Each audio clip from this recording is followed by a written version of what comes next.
ባለፈው ምሳሌ እንገጠልጃት ሄድ ከዛማ ትንሽ ቆይታ ትመጣለች።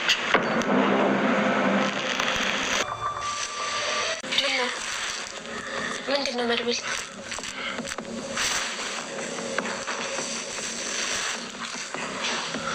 ምን ሆነክ ነው?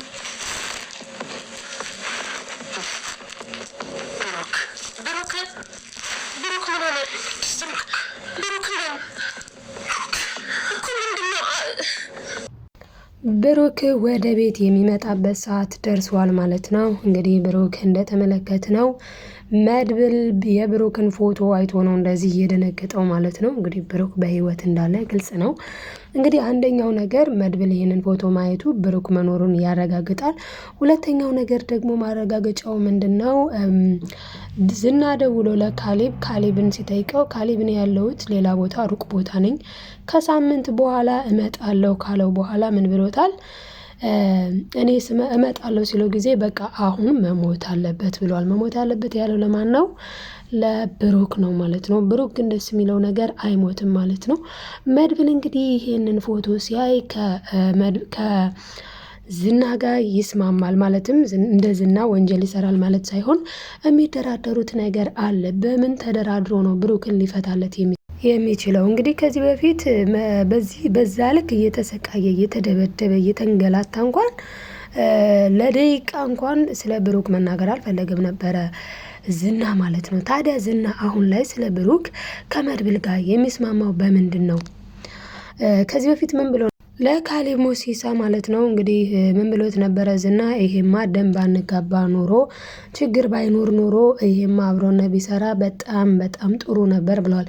አሁን ላይ ታዲያ አብረን ስራ ሊለው ይሆን ወይስ ምን ሊሆን ይችላል የሚለውን ቀጣዩን ክፍል ይዤላችሁ መጥቻለሁ። ብሩክም መጥቷል። እንዴት መጣ፣ የት ደረሰ የሚለውንም የምንመለከት ይሆናል ማለት ነው። እንግዲህ ቀጣዩን ፓርት ይዤላችሁ መጥቻለሁ። እናንተ የሚጠበቅባችሁ ቪዲዮን ላይክ እያደረጋችሁ በቻላችሁት መጠን እስከ መጨረሻው ተከታተሉ ማለት ነው። እንግዲህ በጣም የሚያሳዝን ነገር ተፈጥሯል። እሱም ዝና ማምለጡ ነው። ዝና እንዲያመልጥ የሆነው እንግዲህ የመድብል እንዝላልነት አለበት። ምክንያቱም ያንን ስልክ እዛ ባይተው ኑሮ ባይጥል ኑሮ ዝና አያመልጥም ነበረ። እንግዲህ ዝና አምልጧል። ታዲያ ዝና ቢያመልጥም ነገር ግን በቃ ይዞ ተረጋጋ፣ መድብል ያጋጥማል እኮ ደግሞም እግዚአብሔር ይመስገን አሁን ምሳሌ መታለች። ምሳሌም በዛው እንደቀረች ዝናም ተፈትቶ ቢሆን ነበር የሚያሳዝነው እና ስለዚህ በቃ ተረጋጋ እያለ ሞገስ ያረጋጋው ነበረ ማለት ነው። በጣም የሚገርመው ነገር ግን ዳጣ ደግሞ በጣም ምን ብዬ ልንገራችሁ የፍርሃቷ ጥግ የለውም። እየተንቀጠቀጠች ነበረ። በቃ ራሳችንን እናጥፋ እስከ ማለት ደርሳለች ማለት ነው። ለዝና ማለት ነው። ማለት ለዝና ስላችሁ ዝና ቀላል ሰው ላይሆን ይችላል ላይ ነው፣ ግን ራስ እስከ ማጥፋት የሚያደርስ ነገር የለም ብዬ ነው። እና ሞገስም እንግዲህ ለምን ራሳችንን እናጠፋለን እንጠብቀዋለን ምን የማያመጣም በቃ ፈጣሪ ያለ ሲላትኝ እንግዲህ በጣም የሚገርመው ነገር ዳጣ ከድንጋጤዋ የተነሳ እንዴ መድብል ግን ዝና ጋር ነው እንዴ የሚሰራው? ለምን ትናንትና አልነገረንም? ትናንትናውን እኮ ድመቱ አምልጧል፣ አይጦችዬ ጉድጓዳችሁን ቆፍራችሁ ተደበቁ ለምን አላለንም ስትል ነበረ። እና እንግዲህ አይ ችግር የለውም ከጉድጓድማ ዞሮ ዞሮ መግባትሽ አይቀርም ሲላትኝ እሷም እንግዲህ ቆይኔ መቃብሬ ላይ ምን ብለህ ነው የምትጽፈው እስከ ማለት ድረስ ደርሳለች። ዝና የዚህን ያክል ነው የሚፈሩት፣ ግን ያን ያክል ሊፈራ አይገባም። ለዛም ነው ምን ብለዋለኝ መድብል ማለት ነው ለሱ አልፈራም፣ ግን እኔ የተናደድኩት ነገር እንደዛ ይዤው እያለ መግደል ነበረብኝ ዝናን። ምክንያቱም አንድ ፍንጭ እንኳን ስለ ወንድሜ ሳላገኝ ስላመለጠ በጣም ተናድጃለሁ ብሏል። አዎ እዚህ ጋር ስለ ወንድሙ ፍንጭ ማግኘት ነበረበት። ነገር ግን እንደው ይሞታል እንጂ ዝና አይናገርም ነበረ። በቃ በሞት ይሻለኛል ብሏል እኮ አንዴ ቆርጧል። ሞታለሁ እንጂ አልናገርም ብሏል። እና ምን አይነት ደረቅ እንደሆነ ማለት ነው። እና አልናገርም ባለው መሰረት አልተናገረም። አሁን ከወጣ በኋላ ግን ምን ተፈጥሮ ነው በዚህ ልክ እንግዲህ ጭራሹንም ፎቶ የላከለት ነው። ፎቶ የላከለት ምን ተፈጥሮ ነው ሲባል ይሄውና አሁን ላይ ልንገድለው ነው ሊሉ ነው። ለምን በቃ ግደለው ብሏልኝ ዝና። አሁን ግን መሞት አለበት። ለምን እንግዲህ ብሩክ ጥሩ ሰርቷል ወይ ለሚለው አዎ ጥሩ ሰርቷል። ምክንያቱም ያ መድኃኒት ሄዶ ህፃናትን የሚያጠፋ ነው። እሱ ደግሞ አይደለም ብዙ ህፃናት እንዲጠፋ ሊፈልግ ይቅርና አንዲት ህፃን ልጁን እሷን ለማሳከም ነው ይሄን ሁሉ ዋጋ እየከፈለ ያለው። እነዛ ሰዎች ደግሞ ያልሰሩበትን ለማግኘት ባልሰሩበት ገንዘብ ለመክበር ህገወጥ የሆነ ነገር እየሸጡ ነው ማለትም የህፃናትን እድሜ የሚቀጥፍ ነገር። ስለዚህ ለዚህ ደግሞ አይቻልም ብሏል ብሩክና በጣም ደስ የሚል ነገር ነው ያደረገው። ስለዚህ ህፃናት እንዳይሞቱ ህፃናት መሞት የለባቸውም። ሲታመሙ እንኳን እኮ ያሳዝናሉና እነ ዝና ግን ምን አይነት ጨካኝ እንደሆነ ዝናና ካሌብ ሞሲሳ ማለት ነው። እውነት ለመናገር ብሩክ የልጅን ፍቅር ስለሚያውቀው ነው። ብሩክ ልጁን እንዴት አድርጎ እያሳደገ እንደሆነ ስለሚያውቀው ነው በዚህ ልክ ነው ያለው። አዎ ህገወጥ ነገርን ነው ብለን ነው መከላከል ያለብን።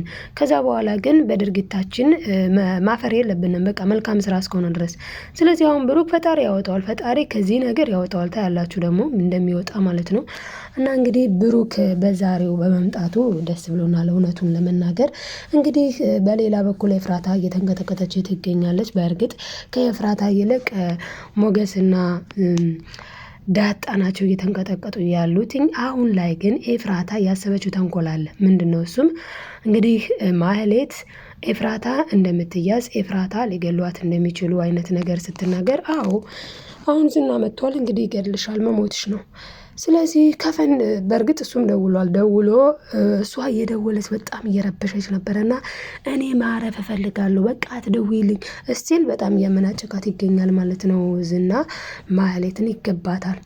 እና እንግዲህ በዚህ ሁኔታ ላይ ታዲያ ማህሌታ ከፈን ገዝቶልሽ ሊመጣ ነው፣ ያው እሱ ስለነገራት ከፈን ገዝቶልሽ ሊመጣ ነው ብላታለች ለኤፍራታ ማለት ነው። ኤፍራታ ደግሞ እንዴ ከፈን ምንድነው ስትል ጊዜ ስትሞች የምትጠቀለይበት ሬሳሽ የሚለብሰው ብላታለች። ታዲያ አሁን ላይ አልፈራችም።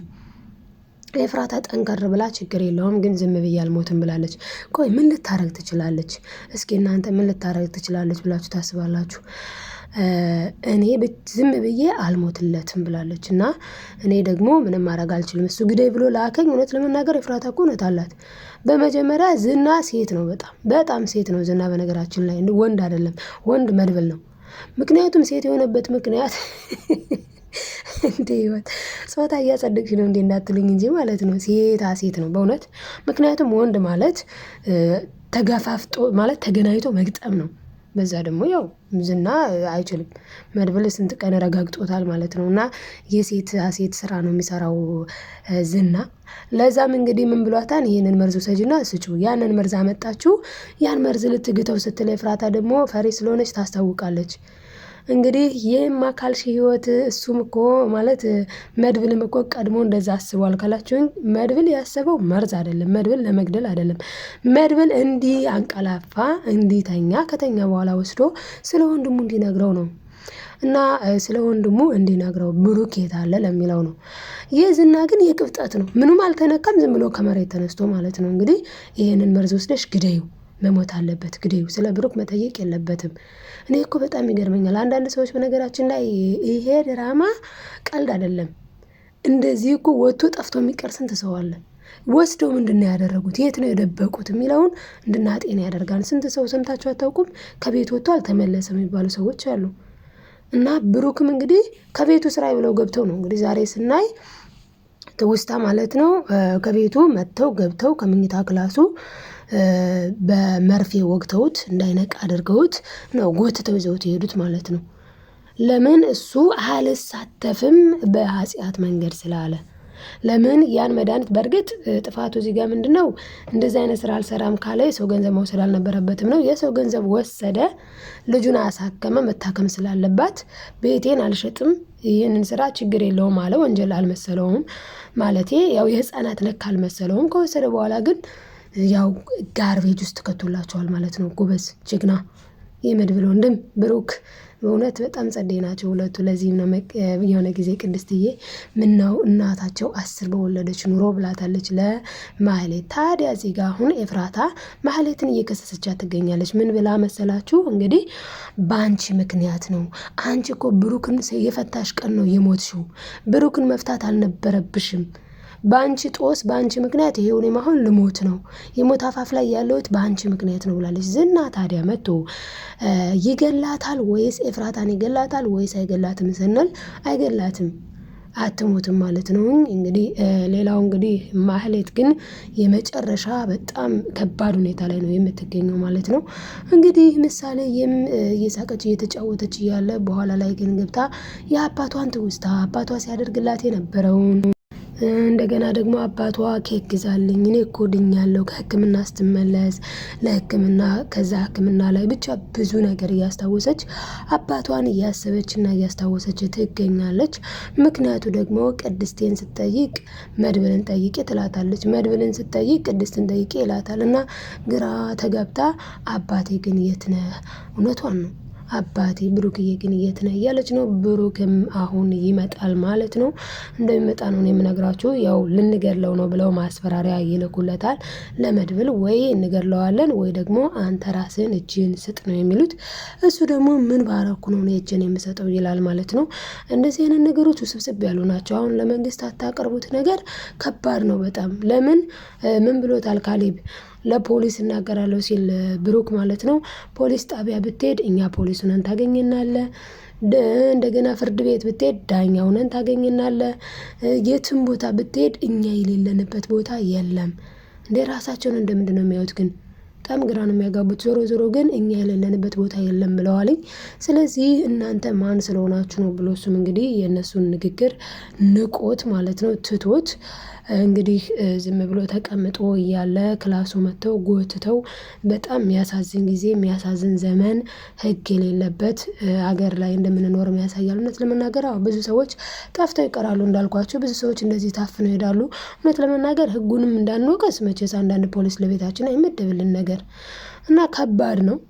ታዲያ በስተመጨረሻ ምን ሊሆን ይችላል ስንል እንግዲህ ብሩክ ይመጣል። መድብልና ብሩክ ደግሞ እነዚህን ሰዎች ድምጥማጣቸውን የሚያጠፏቸው ለምን ህገወጥ ነገር መወገድ አለበት። መቼም ህገወጥ ነገር ነግሶት ድራማ አያልቅም።